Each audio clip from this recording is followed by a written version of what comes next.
When local growers put great food on Tennessee tables, that's Living Green.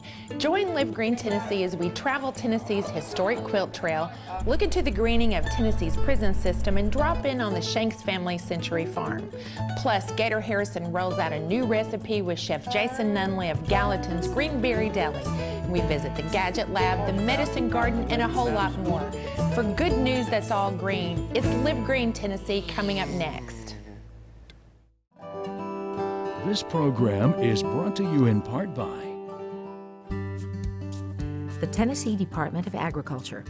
This summer, there's fresh, local food grown by a farmer you know at Tennessee farms and farmers markets near you.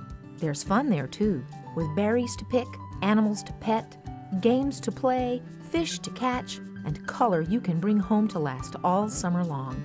This summer, find yourself on a Tennessee farm with picktnproducts.org. and by the generous support of the Corporation for Public Broadcasting.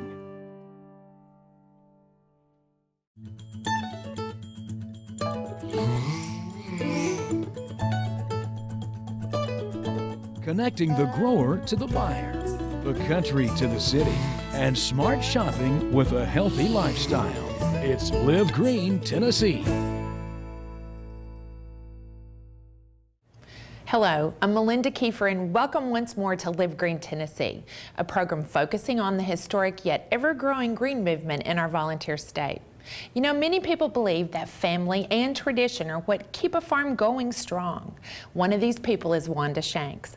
Not only has Mrs. Shanks lived on her Buffalo Valley farm for over 6 decades, but she continues to work this nearly 200-year-old farm 7 days a week. An octogenarian championship basketball player, Mrs. Shanks believes it's her daily chores that maintain her vibrant health. Everything from feeding stock to seeding hay to delivering calves. My name is Wanda Shanks. I live at 2900 Maddox Cemetery Road, just off of Hopewell Road in the western part of Putnam County. I have been living here on the farm for 61 years. When Walter and I got married, we moved to the farm, and this is where our 3 sons grew up. Walter, who is a nuclear specialist, he and his family live in Birmingham, Alabama. Wayne, who is principal of Cookeville High School, he and his family live in Cookeville. And Stanley, who has gone to be with his dad, his wife and children still live in Huntsville, Alabama. The Maddox, we're related to the Maddoxes.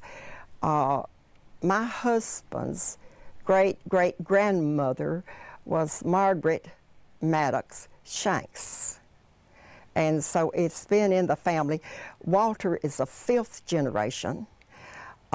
Wayne and Walter will be the 6th generation, and I have grandchildren who will be the 7th generation.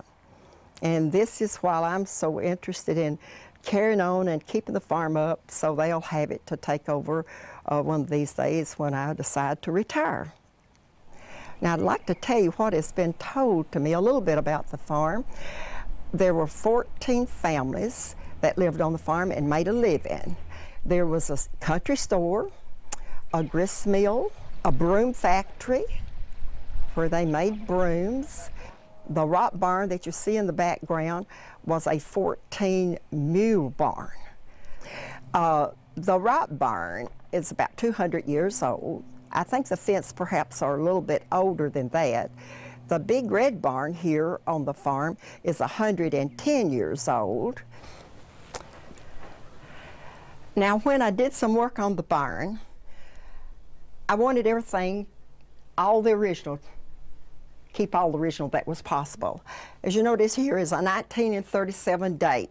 This was put there by Pete Nichols. And of course, there's some other initials that I don't quite know who put them there.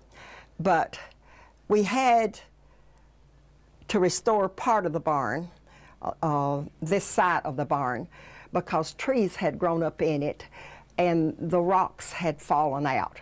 So this barn has 2 layers. There's an outside layer of stone, and then there is an inside layer. The inside layer looks just exactly like the outside. And then as they would hew out the rocks to fit wherever they needed them to put them, all the little pieces of rock they would pick up and put in the center. And that's what they did on this side of the barn. The whole side we restored it. Now, when I did this, had this work done, you notice that we put new support to it. These are huge cedar trees that were cut off the farm. They're all about the same size, and in place of having 7 small stalls up and down, I made 3 on this side in order to take care of my cattle. When I sell calves, I load them in here, put them in here, and drive them right out and put them in the back of the trailer. It's made it real easy when I have to get cattle up, and especially load them up. This has really helped me a lot. The rock barn was used during the Civil War to store their ammunition. And of course, the Indians used to make their ammunition, the arrowheads and everything, over on the hill. We have found where they made them, and we also found stone axe that were chiseled out. So around here was a very popular, this farm especially was a very popular farm back in those days, especially with 14 families living here, and they all had children. I'm a history lover, and I like history, and I like the old things. I like to maintain the rocks and the barn. I've done work on the rock barn, but I maintained everything, kept all the original that was possible to keep in it. Well, history, you want to pass that down to your children, your grandchildren. Now you see the 7th generation, one of these days will be taking this farm over. And like the rock barn, when I restored part of it, they wanted to put a modern day gate. And if you see that gate over there, that's wood. I said, they didn't have these metal gates back 200 years ago. So I had wooden gates made and put up. So it's just important to keep everything that's possible. And if you work at it, it can be done. It takes work, though. Now, I work on the rock fences all the time. And even to my grandson, Wes, he helped me a little over a year ago. We was working on the rock fence. Well, he says, "Grandmother, this is just like putting a puzzle together." I grew up on the farm. There were 7 of us children, and I'm next to the oldest. And Daddy taught us to work. And I enjoy working. All of my brothers and sisters have enjoyed working. And I especially love farm work because you get up, it's something different every day. Maybe you've got to fence the day, and maybe you've got to doctor cattle or take care of your animals. And of course, I raise hay. I haven't the last 2 or 3 years been able to produce enough hay to take them through the winter. But I do my own hay. I cut my hay and rake it, and I have a neighbor that comes in and rolls it for me, and then I put it in the hay barn. Just last week, I checked my cattle every morning, and they all were not up. And of course, the first place I thought of was my neighbor's hay field. Well, sure enough, that's where they were. And I ran them back across the creek. I just waded the creek, put them back. I see myself keeping the farm and operating the farm until the boys can come and take over. I don't know how long that would be. I feel good. I'm in good health, and the more you work, the healthier you are. And so I plan on taking care of it until one can come back here and take over.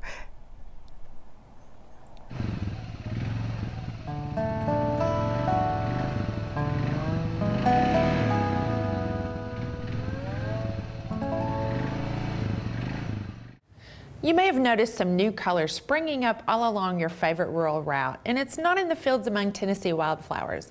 The Appalachian Quilt Trail is growing exponentially as barns and buildings across the countryside are being adorned with colorful quilt squares.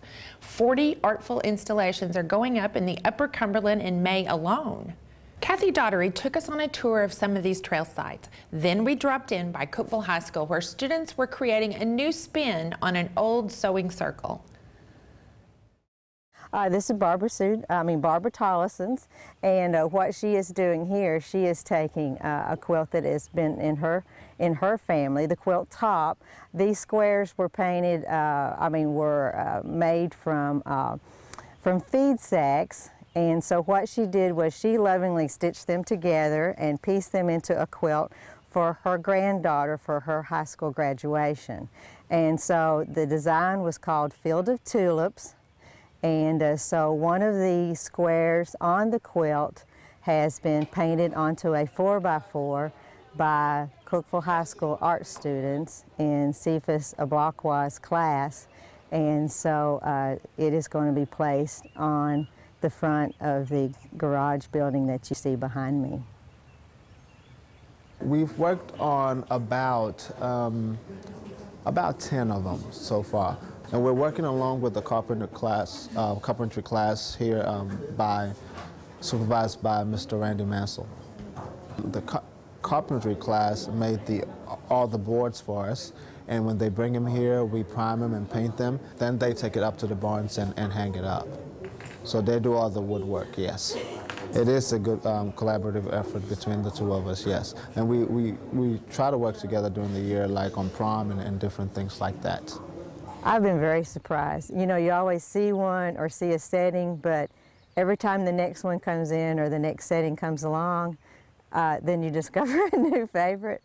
And what we have found with the students doing this, I've just been blown away by what they have done.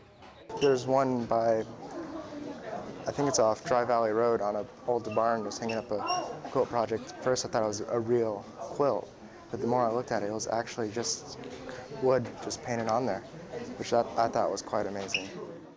Well, it was old. I liked the pattern. I liked the Carolina lily, and it was an old quilt, and the colors really suited me, so I got the painting done, and I think it's faded some because it's not as bright as it was. But anyway, that's how I chose it, because I liked the pattern and the colors, and it was a really old quilt too. I liked quilts all my life and thought when I was a little girl I would see my grandmother quilting, and I'd think when I get old I'm going to quilt, which probably meant 30 years old or something like that. To get an old quilt that has not been treated too good and make it look, you know, patched, or put a border on it, or do something that makes it look better, has really been a pleasure to me. I've enjoyed it. I'm told that in the past there was some kind of red bugs that they mixed up some way and dipped the materials in and made the red material. Now, I don't know where you go to find that information, but don't do that, kitty cat. What's transpired, like in some of the other areas in Tennessee and in other states where they have these quilt trails, they've seen an increase in the community and economic development based on the quilt trails, and especially in sites where there are businesses and places of interest where they're located. And so it's increased, you know, sales and opportunities for jobs and for that type of thing, where the quilt quilt sites are located in connection with the businesses, and so it just helps out the local economy, in many more ways. But in Northeast Tennessee, where there's the Follow the Quilt Trail, and also where there's the Appalachian Quilt Trail, which really covers all of Tennessee, they have also expanded into having guided quilt trails, which we're going to have one this fall in connection with the Upper Cumberland Quilt Festival, and Air Guided Quilt Trail is going to be held on September the 16th and 17th. And so those type of things have just helped the local economy too, because you not only go to sites such as this, but you also have opportunities to visit the local shops. You have an opportunity to dine at a local restaurant, and that just generates money which turns hands over to into your local dollars. We've had this quilt since my grandma died in her estate sale, and I was on the Crooked Road in Virginia and saw some of these quilts and got interested in it. And I thought it'd be neat, and when I heard that this program was coming up, I thought it'd be neat to get this quilt on there. They're starting to understand excellence, because they understand now that, okay, this is not just for me, this is not just for a grade, but someone is actually gonna have this at their house or in their barn. So they understand that excellence about it, that, okay, this line's not straight, we need to get it straighter, this paint is too thin. So I think that was one thing that really came out of this that they hadn't got from previous exercises, because most of the time, if they get too tired or fed up with an exercise, they says, well, I just take the grade I get on it. But with this, there's no taking the grade you get on it, because whoever's going to have it on their barn, so you have to do the best you can, and you're gonna have to keep redoing it until we get it correct. I remember they used to get so frustrated based on a drawing, because they're like, it doesn't look right, erase, whole thing, start over again. It just took a lot of time, but it turned out really nice. I spent 9 weeks working on that. It's quite an honor to get it hung up and looking nice. I'm just going to be really excited to see it. Yeah. Well, my mother and father still lives on this farm. My father's 87, mother's 86. My grandfather built the barn back in the 40s, so it's a real old barn, and we're all excited about seeing it up there. Quilters are, in my mind, the original recyclers. They took, everyday ordinary things around them, and they turned them into works of art. And I think, quilts were something in their lives that they took and made just treasures of. And now we can take these treasures and place them on, on our buildings, and everyone can enjoy them. And I think that's one of the real joys of what it is that we're trying to do here. And I think with this project, more than any other project we've done, that was a harder concept to communicate to them if it wasn't for this project, because you can always tell them in words and show them in examples, but there's nothing like the hands-on experience that this project gave them, that you can actually take things that are meaningful and cultural to you and make it more modern, or even take it to a different level than what it was before. And I can't wait to see them up on the buildings and up on the barns and everything too, because what I would have thought that they might have done with them, it has just surpassed what my imagination would have thought. It's fascinating to me to see all this. I'll just be glad when it's completed and we can see the whole tour of it. Chef Jason Nunley has traveled the world opening restaurants in such exotic locales as Belize, Spain, and swank Beverly Hills. But Chef Jason's roots run deep in Tennessee, and he's now returned to grow his family, his home garden, and his popular Greenberry's Deli on the public square in Gallatin. Hey guys, welcome to the Green Galley. My name is Gator. Again, we're going to cook green, we're going to live green, build the economy as well as the ecology. To help us, Chef Jason Nunley here from the Greenberry Deli, I understand, in Gallatin. That's right, yes sir. All right, so we're going to be cooking for you guys tonight. What is it we're going to be cooking? Today we're going to, well, first of all, everything is local Tennessee product. We're going to be doing a roulade of chicken breast. We're going to stuff it with Tennessee prosciutto, country ham, organic baby spinach, and Chevrolet goat's cheese. Roulade, you say? A roulade, a very fancy name for roll. Okay. We're going to make a very fancy chicken roll today. Well, all right, well, how do we get started? Well, here, first Chef? of all, here we go. We're going to fire on our pan. What we do is generally, it's called ha-ha. Heat the pan, then we're going to add our oil. We're going to heat the oil. We're going to add our product. Sounds good. Medium there, right? I don't do anything unless it's full bore. It's all high right now, so we're going to go full high, get the pot good and hot. In the meantime, as this is heating, we're going to bang out some chickens. All right, I love this. That's your job. This is my job. But tell us about, I know that you're sort of a Southern boy, but a boomerang Southern I am. boy, I right? was born in Huntsville, Alabama. I moved at about the age of 12. I've been living in Los Angeles most of my life. Right. I've been out there for the past, 20-something odd years. Sure. And I met my wonderful wife out there. We had a beautiful baby and decided that LA was no place to raise a child. Right. Hence the move to Tennessee. So, all right, banging start out. banging these out. You want to hit them, you want to get them as thin as you can without breaking a hole. Okay, sounds good. About like that? On it. You got it. All right, good. It's going to get and messy. LA is kind of like the green movement's been going on there for a while, The right? green movement in Los Angeles has been taking place for several years as far as the concept of using local produce, sustainable produce, creating as little waste as you can, and recycling as most of that waste as you possibly can. But the move for us to Tennessee was to really take the knowledge that we had as far as providing green food. That one's done. You're good. Okay, we're good. Move on to the next one. Here, show me how you would do it. No, Essentially, all we do is we're taking a little chicken breast flat, and I just start working it. You're going to get some splatter. That's normal. See, this is how it prepares it. See how his looks versus how mine looks. But essentially what we want to do is get it as thin as we possibly can without breaking it apart. Okay. So that's essentially the finished item that we're looking for there. Yours is going to taste just as good, I assure you.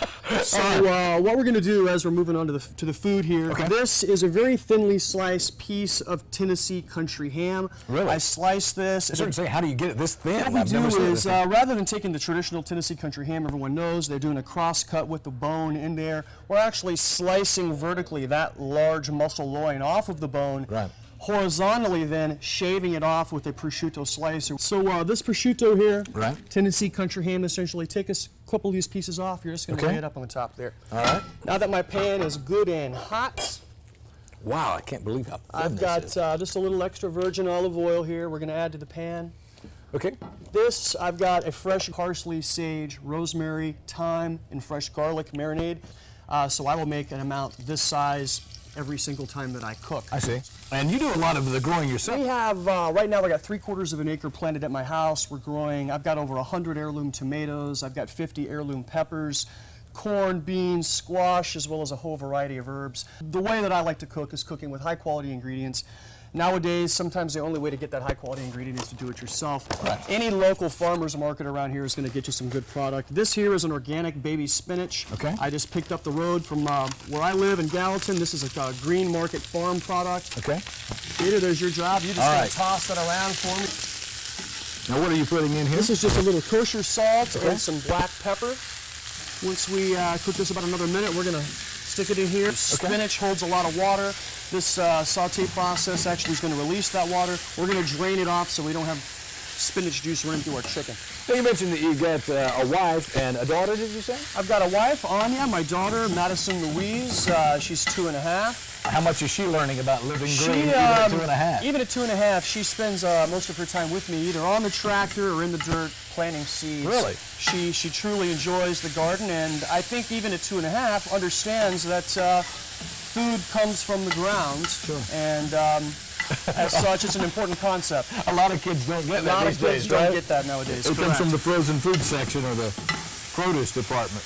All right. How's that looking? We're done. Let's take her off. Okay. And so what you're doing there is draining the juice off. We're just going to drain some of the juice off right there. Now, what I like to do is what's called one-pan cooking, and essentially, I don't like cleaning here, Gators. So what we're going to do, we're going to saute the spinach in this pan. I just give this little pan a quick wipe. We're going to go back in with some extra virgin olive oil. All right. Just enough to sort of coat the bottom of the pan. And again, we've got our hot pan. I'm going to add my oil. We're going to heat the oil up. Okay. We've now got our chicken breast sort of split out. All right. We're just going to lay this prosciutto I like up that. on top. We're going to go and get us another piece of this. You can never have too much You prosciutto. can never have too much ham. This is from Kira's Kids Dairy out of Van Buren County. Creamed goat's cheese, if you will. Chevre is another name for it. Let's grab this little fork here. Okay. You do your job. Take you a big wad like this and stick it right in the middle. Just right in the middle, you say. I can do that much. Now, you obviously mentioned L.A. You mentioned, you know, started in the South. Now you're back in the South, but you've been all over, right? I mean, you've cooked in, was it Spain, someone told me? I have. Part of what I wanted to do was to travel to a variety of places that I knew the food, at least pretty common grounds for the food. It allows you to see the way that other people live around the world. Now, these are not going to be the prettiest until after we get them in the pan. Now this is the roll you were talking about. What was the word that you used? Roulade. Roulade. This is a roulade for the folks at home, okay? And do I do the same thing? You do the same thing, okay. to the best of your ability. Oh my goodness. But essentially, these little guys, paper-thin chicken breasts, are only going to take a couple of moments to cook. Okay. We're going to skewer them with the edges that we've sort of stuck together. We're going to skewer these little boys just like that, and we're going to stick them right into the hot oil. Still cooking on high. What we're going to do is we're going to cook about 5 to 7 minutes just on this first side, and we're going to give it a flip. We're going to stick it in the oven. We're going to finish up the rest of our dish. Tell us more about your restaurant, your Greenberry Deli is what it's called? We own a restaurant in Gallatin. It's called Greenberry's Deli. It is essentially a full-service soup, salad, sandwich restaurant. We're only open for lunch Monday through Saturday, but our specialty is all Tennessee product. It is all local product, as well as, like you see, we're growing a lot of the stuff at our house as well. Fresh. Well, obviously, Green Galley, talking about green living, it's important for farmers. It's great for the local economy. Why is cooking green? Why is it such a passion? Because it seems like you've been pursuing it your whole life. I have been, I think, cooking green my entire life. You know, I was raised on a farm in Huntsville. My grandfather owned a farm there. We've always grown organically. We had cows. The manure was sifted out into the garden, and plants grew out of it. And cooking locally. I started to say, do we need to turn this? We're getting close. No, we're doing fine. A little trick is when you use a little hot pan and you put a cold product in there, the product is going to stick until it's ready to turn. The chicken is going to let us know here in just a minute it's time to flip it. As far as the notion of cooking green, it was not a new concept for us. In the last few years, the word organic and green has really become pretty hyped and hip.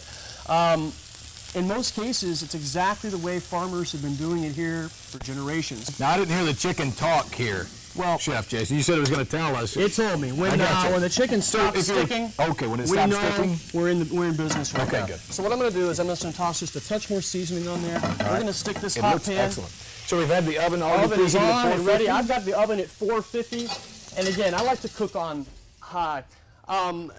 The method being, we're going to flash cook it, essentially sealing all those juices. And so while we've got the chicken in the oven, we are putting a salad together? We are going to put together a very basic salad. Again, what I've done is I've picked up some greens from a local farm. All right. This is a little spring mesclun mix. It's got about 9 varieties of lettuce, as well as baby spinach. Just drizzle a touch of olive oil over the top. Okay. So we're just going to toss this and put it on the plate as we're taking it. Now this here are some herb roasted Roma tomatoes. Okay. What we do is... I'm guessing we're using this. We're going to use the big knife right now. What I do, Gator, is I split these little guys vertically. I toss them in my fresh herb marinade. I put them in the oven for about 4 to 5 hours at 350 just to sort of caramelize and break down a little bit. Okay. What we're going to do right now, you're just going to do a very rough chop on that. Rough chop, you say. So, and the technical term, we're actually going to make a ragu. A ragu? A tomato ragu. Oh, you say rough chop. So the Greenberry Deli, that's kind of an interesting name. Greenberry is, we found it to be a very interesting play in the word. Greenberry is the name of my great-great-great-grandfather. Oh, really? Greenberry Nunley. He is from Tennessee, the Cumberland Plateau area. He is half Cherokee. What does your wife think? She's from L.A., right? She's an LA what does girl. she think of Tennessee and the hills? I tell you, the first time I brought her out here, I think she was completely sold. What was important to us was not to have the city and all of its availability of things, but to get back to the simpler life, go out in the country, plant food, grow food, and live a happy, simple life. Live green. And live green, essentially, yeah. All right, so it's been about 7 minutes in the oven. Are we ready to get it out? Let's check this chicken and see how far we are. Again, it's the Greenberry Deli. It's Chef Jason Nunley. He's here with us, and we're making chicken rolls. That's what I'm going to call it. I forget what he calls it. We're chicken rolls. Roulade of a free-range chicken breast. So essentially, Gator, we've taken our protein out. Anytime you cook a protein, you should let it rest for a few moments. because it's going to allow all of those juices to settle down a little bit. Right. As you slice it, the juices will actually stay inside of the meat. They won't leak out of your protein. Okay, all right. Okay, now what we do is, and again, I like one pan cooking, so any of that goat cheese and spinach that's leaked out of there, that's just going to make our sauce better. All right, sounds good. So we are going to now kick the heat back on. Okay. Scoop up all those tomatoes, chuck them in there for me. I'm going to add just a touch more salt and pepper. Wow, this smells incredible. And what we're going to do right now, Peter, we are just going to add a little bit of chicken stock. We are just going to deglaze our pan by scraping all that good caramelized flavor out the bottom. Fond is the technical term for that. Okay. We're going to get all that scraped up. I can tell you right now, it's just about done. Now, as this is just finishing off, let's give you a little toss on those greens. Lift a small handful right out there on the top. All right. We will remove this little roulade. Okay. What I like to do is come down with a really nice little soft diagonal cut. Oh, I like that. We will plate this right on top of your greens. It's all about presentation, isn't it? And along with that, I'm a big fan of warm foods on cold greens. I like hot salads. Absolutely. And that is more. That looks incredible. Chef, come handy with it. It's all right. I'll try the goat cheese fork. It's all right. All right, get a little of this. Actually, you know what? I don't believe in a little. Just. Wow. Good. Excellent. And the best reason I know to live green, Tennessee, right here. Thanks again to D.T. McCall & Sons for letting us come in and invade their kitchen. Thanks again to you, and we'll come down and see you at the Greenberry Deli. Look forward to it. Thank you very much. Thank you guys for living green, Tennessee. Wow.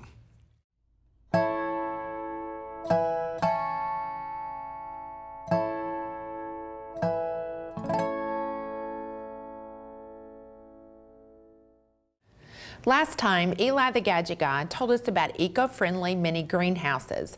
This trip into the Gadget Lab, Eli brings us an offbeat concept that offers you green-friendly packing peanuts for your next trip to the post office.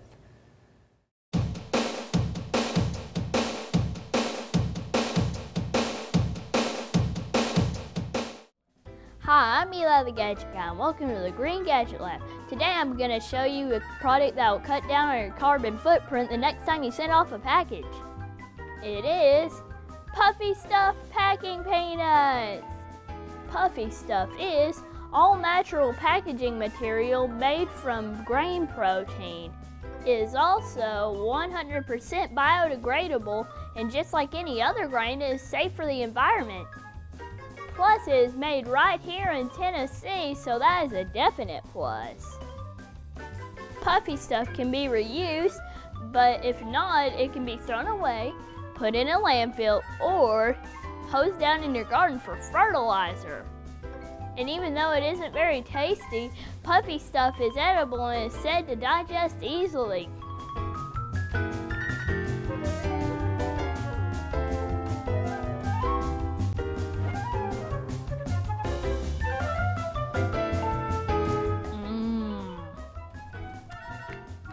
I'm Eli the Gadget Guy, and we'll see you next time at the Green Gadget Lab.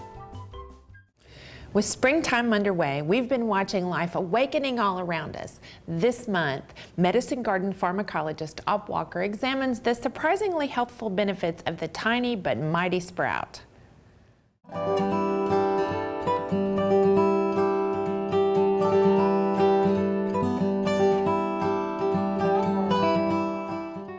I'm Dr. Op Walker, and welcome to the Medicine Garden. Seed sprouts are known as living foods due to powerful changes taking place in the seed. Sprouts are also living medicines with more medicinal properties than are found in the seed or the mature plant. The medicinal use of sprouts goes back thousands of years. The Emperor of China wrote about mung bean sprouts back in 1282 BC, and 18th century English sailors grew sprouts on board their ships as a source of medicine. Sprouts are easily digested, so their benefits are readily available to the body. With about 28% protein, soybean, lentil, and pea sprouts have twice the protein of eggs. Researchers have found that broccoli sprouts protect cells from malignancy, and the sprouts contain 10 to 100 times more helpful substances than the mature broccoli plants. Radish sprouts have 29 times more vitamin C and 4 times the provitamin A of milk, and more vitamin C than does a pineapple. Amazingly, radish sprouts contain 39 times the provitamins of a mature radish. Those who eat sprouts say that they can actually feel their vitamins. Alfalfa, radish, broccoli, clover, and soybean sprouts contain concentrated compounds that protect us. Sprouts increase bone density, repair joint tissue, and prevent osteoporosis. Sprouts help control hot flashes, PMS, and fibrocystic breast tumors. High in antioxidants, sprouts help prevent DNA destruction and the effects of aging. The sprout's manganese reduces diabetic blood sugar levels. Buy sprouts at your grocery, or you can grow your own. It takes only 2 to 5 days to have a healthy supply of homegrown sprouts at home. However, be sure seeds and dried beans are fresh, unsprayed, and packaged as food. Seeds sold for planting may contain mercury compounds or other toxins. Remember, all sprouts are powerful living medicines, so be sure to add sprouts to your diet. I'm Dr. Op Walker, and see you next time in the Medicine Garden.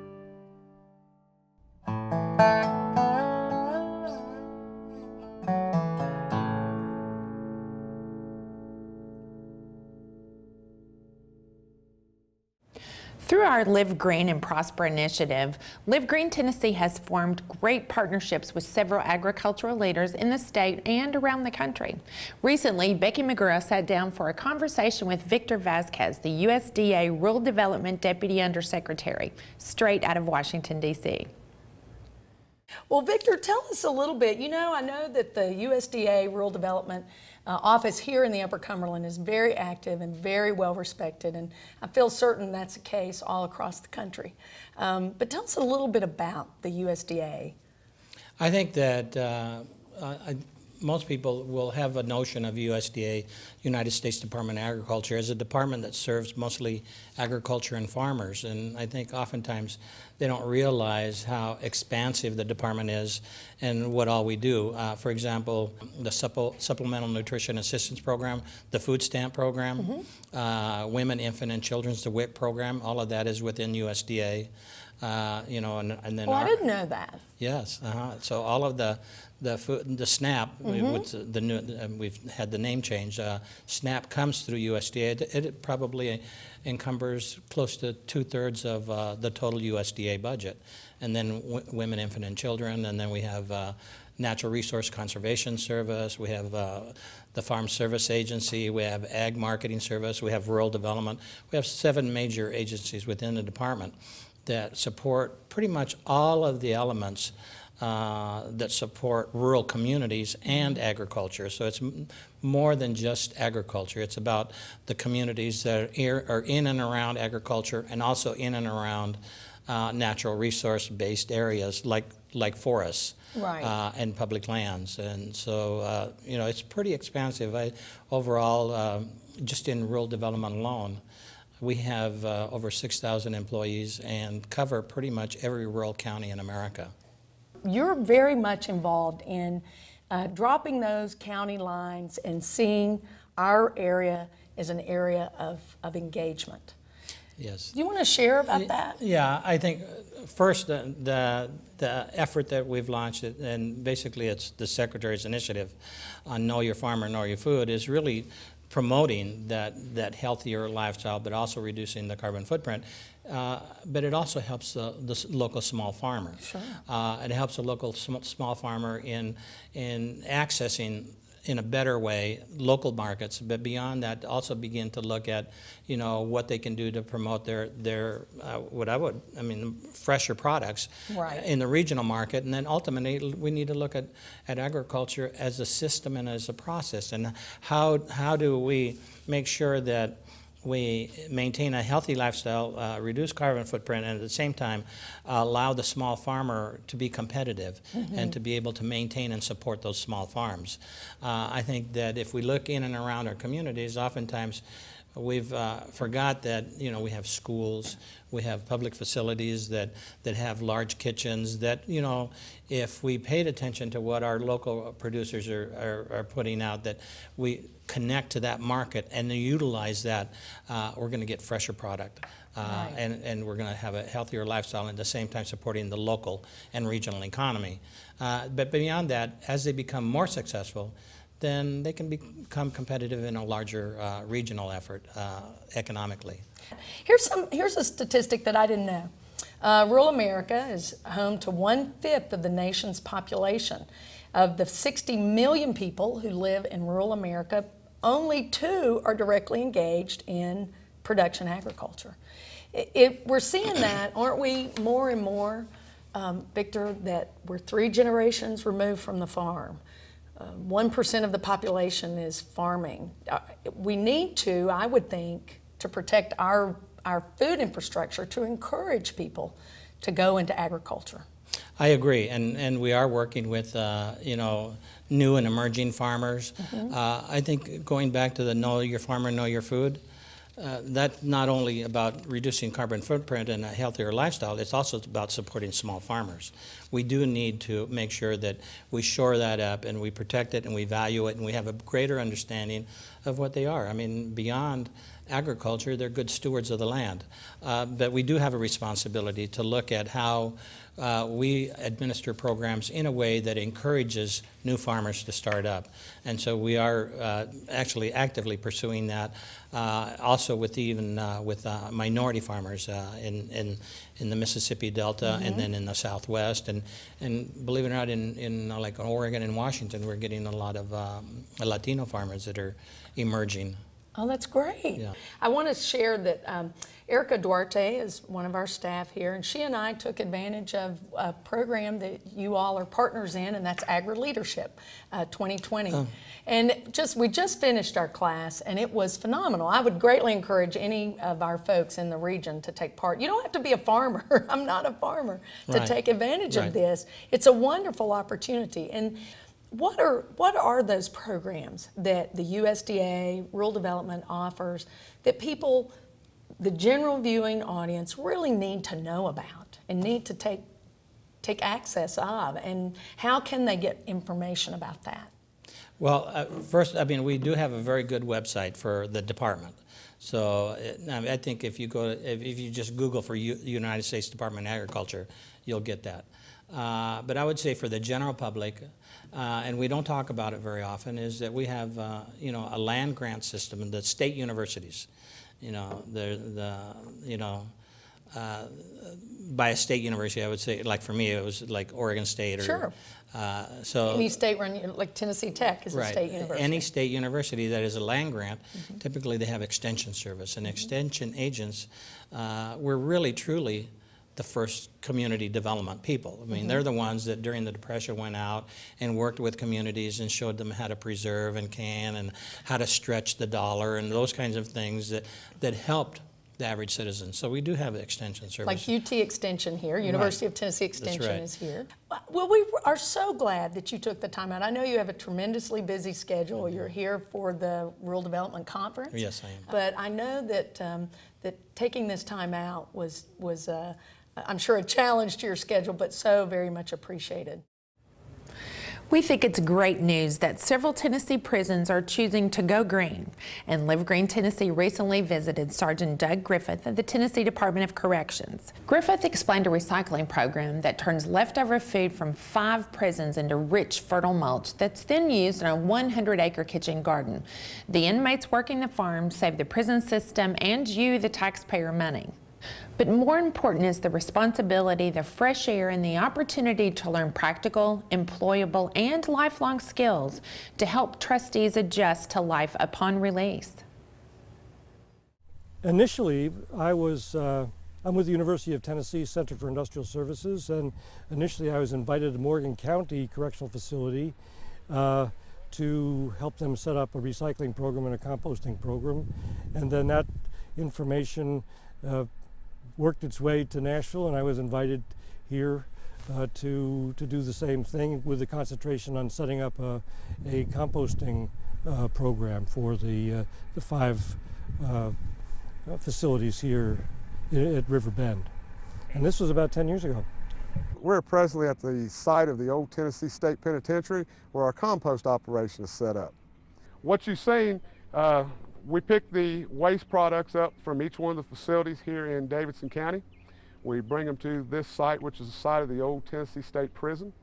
The barrels that you've seen being dumped out was the waste products from the different facilities. It is placed on the pad that you see behind me.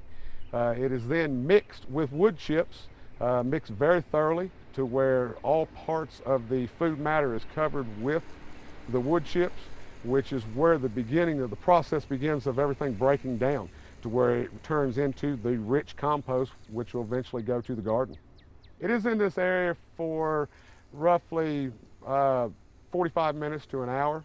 It takes to bring all the food product in, dump it on the pile that you see behind me, then mixed, and that takes roughly 45 minutes to an hour.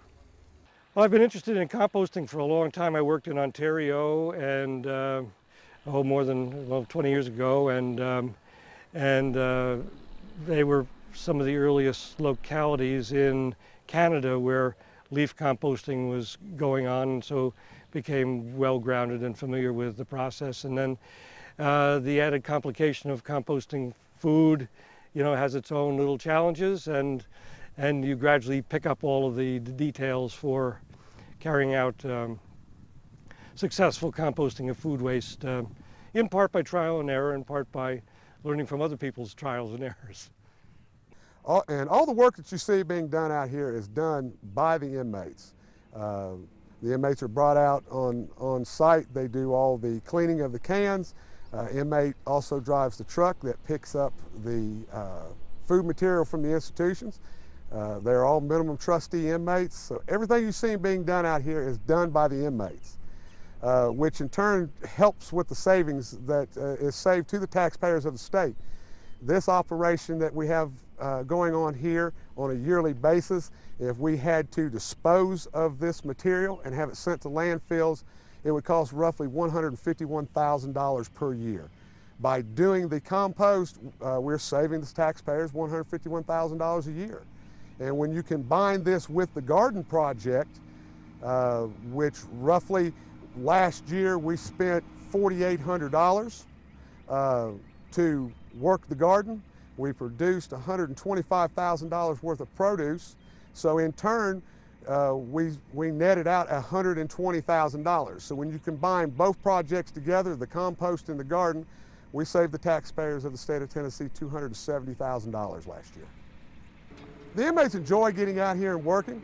Some of them had no earthly idea what compost was, had no idea what the process was, and it's been a good learning experience for them. It allows them to get out here and work, and yes, it's done a lot, for their morale. My job out here is to go to the penitentiaries here in Davidson County, pick up the compost each and every day. I bring it up here, as you've seen what process. I bring it up here and we dump them out. We wash the cans. Then my next process is to mix the compost or the food and the wood chips together.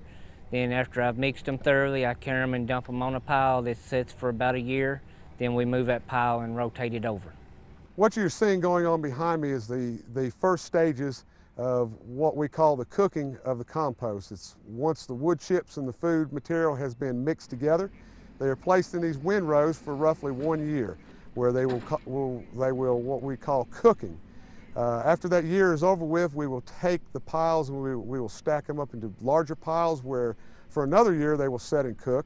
And at that time they will be moved to the garden area, where we will be placing it on the garden as basically a replacement for fertilizer. We are roughly 60% organic in our garden area, and we're trying to make that even more than that, where we're using less fertilizers and using this compost, to grow our plants. One of the biggest challenges that we have faced out here was birds. And with the help of Dr. Bugelin from the University of Tennessee, what we simply done is we started putting more wood chips onto the piles. It comes down to, if they can't see it, they can't smell it, they're not going to bother it. And it has worked. As you can see around us, there's very few birds around. So, and with John C. Toon Airport being as close vicinity as it is, really don't need a lot of birds in the area. So, that's what we tried, and it worked. If you know the process is working correctly, you should be able to smell nothing but wood chips. It should have a very earthly smell to it. You should be able to smell the fresh wood chips that have just been brought in. Should not have any type of sour smell. And basically that's what we have out here. You basically cannot smell the compost whatsoever. Once it is mixed like it's supposed to be, this is what you get. And by not having any smell, it definitely is, we're doing it right. Initially, I wrote down everything for Bobby so he had a reference of what to do, the steps, simplified the steps without going into a lot of scientific detail. That wasn't, you know, that didn't enter into the question. You just have to know what to do, what to look for, what to avoid, and Bob's your uncle. Well, I was hoping I was going to get more phone calls from both Bobby and from Doug, but there hasn't been any need. They've done such a good job. They never ran into any problems. If they did, they solved them themselves, and so I can't take credit for that success. That's theirs. That's on their back. Credit to them. We're now at the Middle Tennessee Regional Garden, which is where the compost is brought once it has gone through its 2-year cycle up at the old prison. What you see going on behind me, directly behind me, is where we have planted green onions. The inmates have spent the last 3 days putting the onions in roughly 800-foot rows. It takes roughly 2 32-pound bags to fill each one of these rows. Also at the present time, we are planting cabbage, and we're working in the compost that we had moved from the old prison site down here. We're actually working that into the ground right now. A lot of the guys have never been through the process of growing food. I've had comments in the past where people, said it amazed them what it took to actually put something in the ground, produce it, and get it out to where it actually would go to Kroger's. And the type of appreciation they had got for what it actually took to get their food. It's satisfying to know that you get to sit down and eat something that you've helped produce, and goes back to a good benefit after what waste is left in. It has been a huge success thanks to Bobby Prosser and of course Doug Griffith and the inmates who have been part of the program. And one of the really neat things is that they're using the compost that they're generating at the site that you visited before here to feed the inmates, saving, well, Doug gave you the numbers, hundreds of thousands of dollars, and avoided disposal costs. I mean, it's just a really nice closed loop story. The food that's generated here is part of the waste stream that is composted, that goes back onto the fields to generate more food. It's kind of it's a good cycle of nature exhibited right here at this correctional facility. Very nice to see, and should be a model in part for municipalities and counties in Tennessee who have been very slow to become interested in composting food waste. Granted, they have got more of a headache in the collection side of a food waste composting program, but you can certainly see how it can be done in a very, very low-tech manner, given the area that they've got. And there would be no lack of citizens and municipalities or counties would be only too happy to come and get the compost after it's finished for use in their own garden. I think it needs to be more implemented statewide to help solve on cost and help produce more fertilizer and build the ground back. I think it will help me a lot tremendously and help implement some things that I want to do when I get out.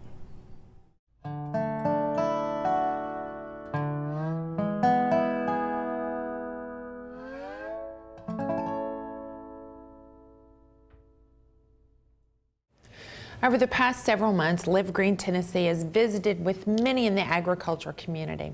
Our thoughts go out to all of those affected by recent rains and flooding, and it is important now more than ever for all of us to support our local farmers and agricultural producers in the state of Tennessee.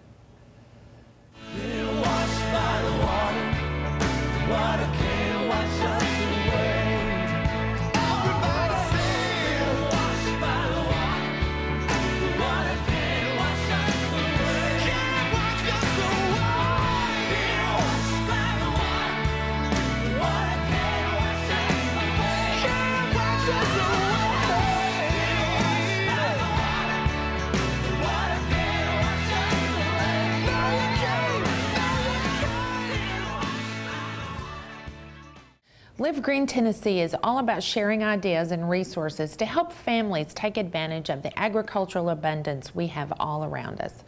Please visit our website for these and all past stories from Live Green Tennessee. You can find us on Facebook and become a fan of Live Green, or email, tweet us, or call us. Share gardening tips and events, or just reach out with your favorite recipes. Join us next time on Live Green Tennessee, when we'll gather a whole new mix of Tennessee growers, markets, and top chefs who make the move to eating fresh and living green possible for all of us, right here next time on Live Green Tennessee. This program is brought to you in part by the Tennessee Department of Agriculture. This summer, there's fresh, local food grown by a farmer you know at Tennessee farms and farmers markets near you. There's fun there too, with berries to pick, animals to pet, games to play, fish to catch, and color you can bring home to last all summer long. This summer, find yourself on a Tennessee farm with picktnproducts.org. And by the generous support of the Corporation for Public Broadcasting.